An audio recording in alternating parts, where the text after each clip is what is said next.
I've been a trucker for close to 15 years now. This happened to me in 2017. I was driving an overnight haul through the Mojave Desert in California, headed for a destination in Arizona. I think I was delivering appliances. I don't really remember. It was pitch black darkness in every direction. The headlights on my semi were really dim at the time, and I'd been putting off getting them fixed forever. Usually I couldn't tell the difference, but since there were basically no other cars on the road, it was much more obvious. I remember having to strain my eyes every few minutes to make out the road in the distance. That could have been a horror story in and of itself. I was debating pulling over for a couple hours and waiting for sunrise, but I didn't want to waste my time. I desperately needed the money at the time, so I kept driving even though it wasn't fully safe. I figured since it was basically a straight line, it would be okay. I think it was about an hour before sunrise when I saw something approaching fast in the distance. Worried about hitting an animal, I slammed on the brakes. As my truck screeched to a stop, I realized what was in front of me, a car with its hazards on. The weird thing was that it was in the exact middle of the road, like literally on the double yellow. What was even weirder was that the passenger door was wide open. My truck stopped maybe a foot before hitting it. Not to toot my own horn, but I'm a pretty fearless guy, and I know my way around a bar fight. Because of this, I wasn't really scared when I saw the car. I was more curious than anything. I thought maybe someone needed a jump or something, so I reversed the semi and pulled over. I thought about throwing some flares down, but decided against it since I hadn't seen a single other car on the road besides this one. I got out of my truck and made my way over to the car. It was a warm, still night. I remember thinking how strange it was that there was almost no wind. It was also really quiet that night. The faint click of the hazards was the only sound in what felt like the entire desert. I got a little closer to the car. I vividly remember that it was a new-looking red Ford Fusion. I approached the car a little cautiously. Like I said, the passenger door was wide open. I walked around the car and stopped in my tracks. It was completely empty. I made sure of it too, checking in the back seat and anywhere someone might be lying down. There was literally no one inside. All of a sudden, I was much less sure about the situation. I was expecting someone to need help of some sort, maybe even someone who took a nap in a really dumb spot. I certainly wasn't expecting this, though. The car was literally empty. I cast a few glances over my shoulder, feeling a lot more uneasy now. I kept whipping my head around, looking in every direction. I felt like someone was going to charge me or something. The problem was, it was so dark that I couldn't see that far in front of me, except for what was lit up by my truck S headlights. It was eerie. I waited a while longer, thinking about getting back in my truck and forgetting about this whole thing. Someone was out there somewhere. Against my better judgment, I decided to keep investigating. I looked inside the car, but everything seemed completely normal. The key was even in the ignition, although the engine was turned off. I got back out of the car and made my way over to the trunk. Might as well have a look, I figured. I went to open it, but it wouldn't budge. It was locked. I grabbed the key out of the ignition and unlocked the trunk.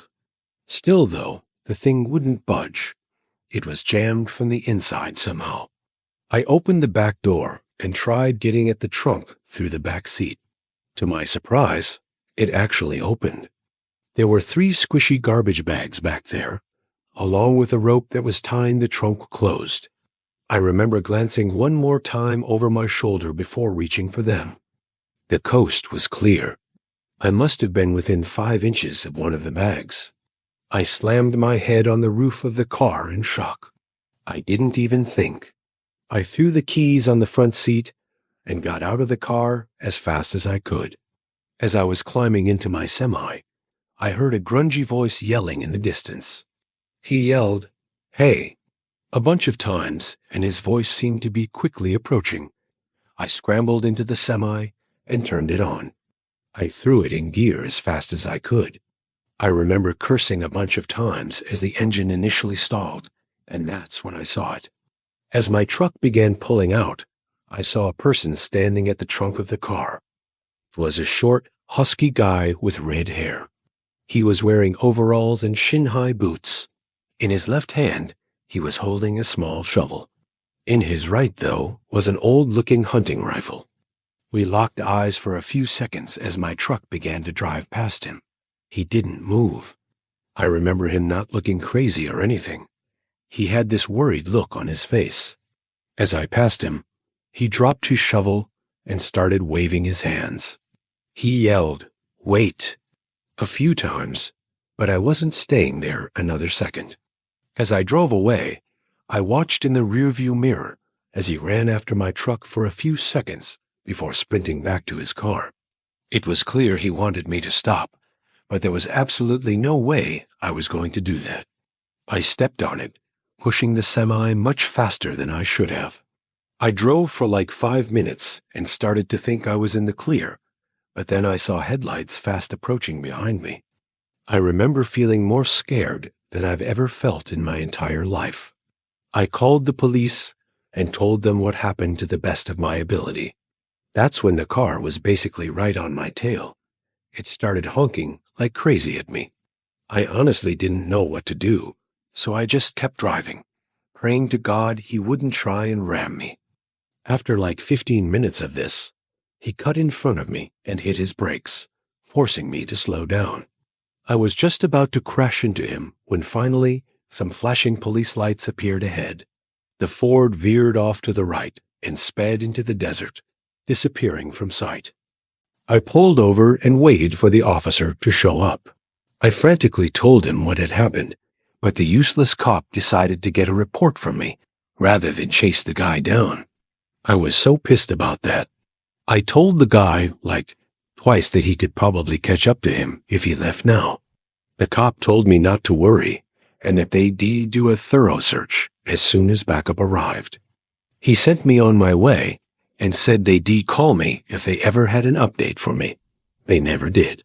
None of my buddies have a story this crazy, and I've told it more times than I can count. I know what you're probably thinking. That guy was definitely burying bodies. That doesn't really explain why he had such a small shovel, or why he tried to follow me. The bags in his trunk were also too small for that, although some of my buddies think he might have done some dismembering.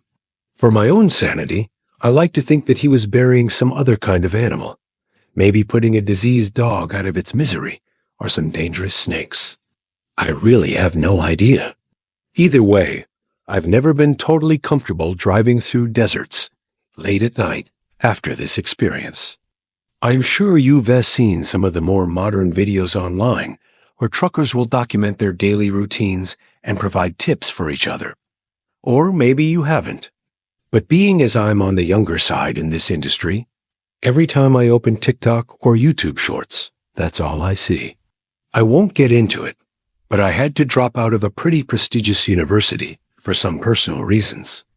And people always tell me I could have been more than a trucker. It's honestly not a bad gig, though. I've been making deliveries for north of 2 years. Obviously, the only strenuous part of the job is the long hours. You can never truly gauge how the isolation will affect you without experiencing it firsthand. My only advice would be to make peace with whatever demons might be lurking in your subconscious, because they definitely eat at your brain in the lonely hours. That's what happened to me anyway. This happened to me 3 months after getting employed by my first company. I was basically as new in this trade as one could get. I was driving from southern New Jersey to Lafayette, Indiana, a 12-hour drive. 12 hours driving might not seem that crazy, but factor in the fact that I just completed an 8-hour trip, and that should put things into perspective. I wanted to get deliveries done as quickly as possible, so I opted to drive through the night. I'd get to Lafayette just before 3:00 a.m. Things were going smoothly. There were virtually no other cars on the road, so I was able to push the semi a little faster than normal. About halfway through the drive, I remember reaching down at the center console to chug a Red Bull, but there weren't any. Of course, I had forgotten to restock my truck after completing my previous delivery. After slapping my dashboard a few times, I groaned in frustration, knowing I'd have to stop somewhere. There was nothing I hated more than having to make stops during my drives. I might be unique in this, but I always get exponentially more tired when my vehicle is immobile, even if I'm only stopped for like 20 seconds. After glancing up at the navigation, I figured I had no choice. Either fall asleep on the road or stop and get an energy drink. In my brain, those options were pretty much equivalent. Reluctantly, I pulled into the first service stop I saw. I had literally no clue where I was, probably somewhere in Ohio at this point. Too late, I realized this wasn't actually a service stop. It was what looked like an abandoned gas station and a repurposed convenience store. Not sure if there's any better way to describe it. Either way, it looked like there was another quick stop store not far up the road, so I figured I'd go there if anything. I parked the semi and made my way over to the first convenience store. To be completely honest, I was expecting one of two things to happen. Either the place would be open, or the door would be locked. You can imagine my surprise then, when the door swung open into a pitch-black store. I looked around, hoping maybe I'd get lucky, and there would be a drink or snack left behind. Just before I was about to turn around, my eyes adjusted to the darkness, and I picked up on a faint glow emanating from the corner of the room. I made my way over to it, and the glow turned out to be coming from a back room of some sort. Curiosity got the better of me, and I opened the door slowly. To my pleasant surprise, there was a plugged-in refrigerator against the wall. Eagerly, I opened the door, but found nothing, literally nothing. The shelves had literally been removed, like the whole appliance had been gutted. As I was shutting the door, I was 90% certain I heard a clatter from the main room, like something hitting the floor. I froze for a good 10 seconds. Had I imagined it? There was no way. Quietly, I walked back into the main room and looked around. Nothing. Part of me wanted to keep investigating. I didn't have time for this, though. I walked out the entrance door and basically jogged to the other shop. It was open, thank God. I paid for my drink and made it back to my truck. Something about this whole stop felt wrong. I needed to get back on the road as soon as possible. I took one last glance at the abandoned store and noticed the door was now open. I was 100% positive I had shut it behind me. It wasn't my job to figure out what was going on here, though, so I started the engine and merged my semi back onto the highway. The caffeine started kicking in and snapped me out of my tired haze pretty quickly. My mind began to wander, and I started thinking about how bizarre that whole thing had actually been. I guess a squatter in an abandoned building wasn't the strangest thing in the world, but my brain couldn't explain that refrigerator, no matter what theory I thought of. I tried to forget about it and kept driving. It was then that I started noticing weird movements in the curtain behind me. Sweat started dripping down my forehead. I watched in the rearview mirror as the curtain seemed to billow and move, even though I didn't have the air on. I thought the worst. There was someone in my truck. I didn't have any weapons on me or anything, so I discreetly punched in the nearest police station on my phone. The drive there was the most tense and horrifying 20 minutes of my life. I kept imagining that person reaching out to grab me or trying to crash my truck. Finally, I approached the police station. I stopped the semi as close as I possibly could get and basically ran over to the police station in seconds. My truck was surrounded by police, and after I opened the back, what I saw will stay with me for life. The police pulled out 3 homeless-looking people, 2 men and 1 woman. They were wearing rags and were wrapped in nasty-looking blankets. One of the men was armed with 2 switchblades. All 3 of them refused to talk, but stared menacingly at me as they were getting cuffed. I have no idea what they wanted. I don't think I'll ever know. My name is Kevin. I've been a trucker for various companies for the better part of 15 years now. Things have become pretty routine at this point. Pick up the goods and materials, verify them for accuracy, and deliver them as instructed. We're not paid by the hour, so efficiency is the most important thing in this line of work. For someone like me, who's been doing this forever, I like to think I can outwork all these young guns that are snapping these jobs up. This isn't always great, though. Usually, I push myself to the absolute limit when it comes to functioning on barely any sleep. 4 years ago, I was working for a warehouse based in North Dakota. For anyone who doesn't know, North Dakota is one of the flattest states, which makes trucking a little easier. This also meant that skipping out on a few hours of sleep could mean the difference between employment and getting the sack. It was a chilly Tuesday morning in May. The beginning of the week meant that more loads needed to be shipped, which meant more work for me. I wanted to knock it all out in one shot, so I traced my route into Montana accordingly, planning on not stopping even once to sleep. I hit the road a few hours after lunch, expecting to reach my destination very early the next morning. I pushed the semi as much as possible, doing maybe a couple over the speed limit. It was getting late, and I remember rubbing the crust from my eyelids as the clock ticked past midnight. I was having trouble keeping my eyes open, but I only had about an hour left in this drive, so I gritted my teeth and kept going. My buddy Tristan, who was also a trucker, introduced me to smelling salts when I first started out. If you don't know, smelling salts are basically some kind of crystals in a little bottle. One sniff, and you're wide awake. You had to be careful, though. Too many back-to-back uses could be dangerous, or at least that's what Tristan told me. They burn your nose a little bit, but whenever I needed a boost, I'd reach for the smelling salts first. This was one of those times. I took a big whiff and shot my head back, my reflexes taking over. I felt the adrenaline course through my body, and I hoped the feeling would last the rest of the drive. A half hour shot by, and I was really struggling. I felt myself start to doze off, and the blare of my truck drifting into the shoulder jolted me awake.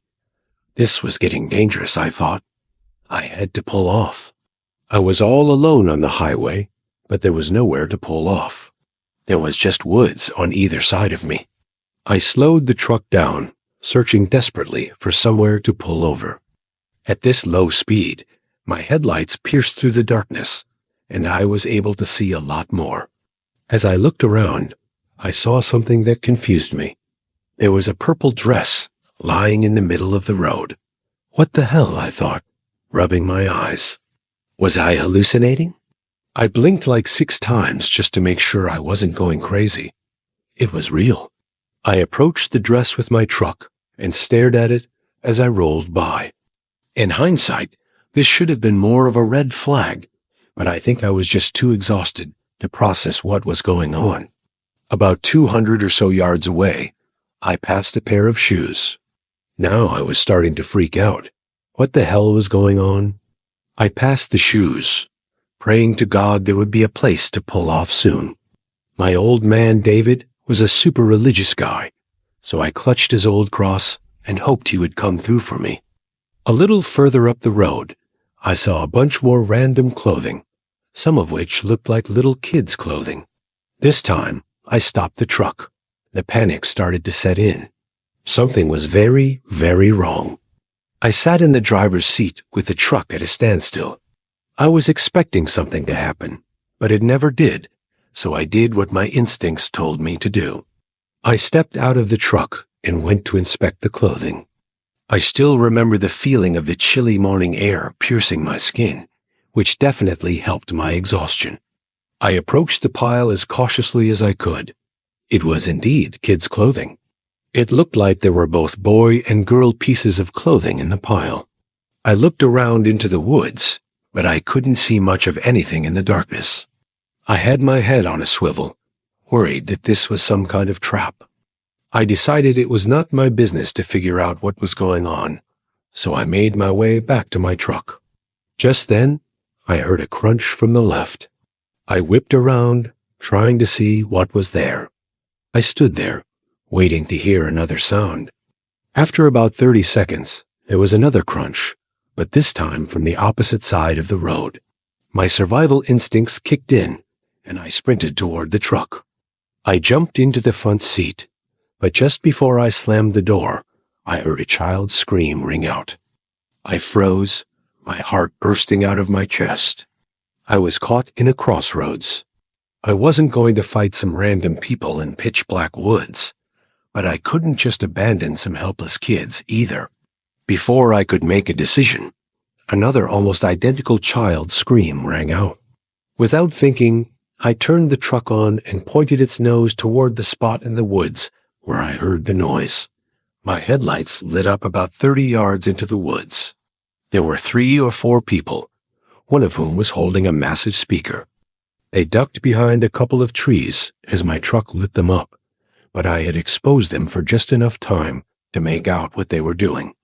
They hid from the light before I could really make out any distinctive features, but I swear on my old man, David's grave, they were holding up a speaker, trying to lure me into the woods with a fake kid screaming. I was just in shock. I just sat there, staring at the trees those people had just hidden behind. I reached for my phone to call the police, but before I finished dialing, I heard a thump from the body of the truck. Someone had thrown something from the other direction. I was done. I turned back to face the road and slammed on the gas. As I sped off, I could see a person on the woods on the side of the road. He shouted something I couldn't understand before hurling something at the truck that cracked the glass of my passenger side window. I drove the final hour in silence. I was too scared to process what had just happened, but there was no way in hell I was stopping to sleep in those woods. I completed my delivery and then knocked out. I must have slept for 10 hours straight. When I woke up, the first thing I did was call the police, who told me they'd investigate those woods and give me any updates. I then thought about the whole thing and how stupid I was to get out of my truck. I should have just minded my own business, but the thought of kids being kidnapped or worse was just too much for me to ignore. To this day, I still have no idea what those people were trying to do. I don't know why they didn't just rush me when they had the chance, or what they were planning to do to me if I ran out into the woods after the kids screaming. In all my years of being a trucker, nothing has ever come close to being as strange or downright terrifying as this experience.